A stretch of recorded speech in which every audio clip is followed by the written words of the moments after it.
পার্শ্ববর্তী দেশ ভারতের সঙ্গে বাংলাদেশের বন্ধুত্বপূর্ণ সম্পর্ক বহু বছরের। তবে সেই সম্পর্কের মূলে ছিল কর্তৃত্ববাদী আর শাসনবাদী সম্পর্ক। ৫ আগস্ট সারা দেশে ছাত্র জনতার গণ অভ্যুত্থানে হাসিনা সরকারের পতনের পর সেই সম্পর্কে টানাপোড়েন লেগেছে।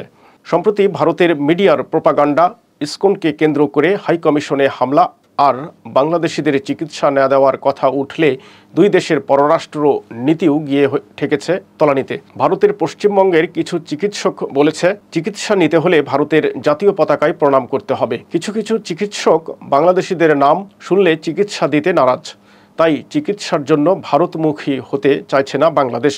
ভারতের চিকিৎসা খাতের একটি বড় অংশের লাভ আসে বাংলাদেশিদের অর্থে। এদেশের মানুষ চিকিৎসার জন্য না গেলে এই খাতে ক্ষতি হয় ভারতের।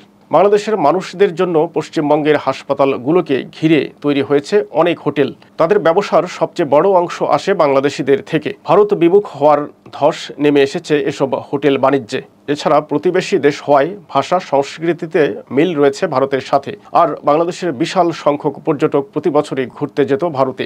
কিন্তু শেখ হাসিনার পতনের পর থেকে ভিসা বন্ধ করে দিয়েছে ভারত। বাংলাদেশের পর্যটকদের ঘিরে তৈরি হওয়া বাঙালি রেস্তোরাঁগুলোও প্রায় বন্ধের পথে। অন্যদিকে ভারতের রপ্তানির সবচেয়ে বড় খাত বাংলাদেশ।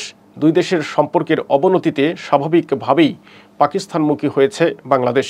পাকিস্তান থেকে জাহাজ ভর্তি হয়ে পেঁয়াজ, আলু আসছে চট্টগ্রাম বন্দরে। নিজেদের পণ্য রপ্তানির বড় খাত হারিয়ে মাথায় হাত ভারতীয় ব্যবসায়ীদের। বাংলাদেশকে জব্দ করতে গিয়ে নিজেদের অর্থনীতিকেই বড় ক্ষতির মুখে ফেলেছে।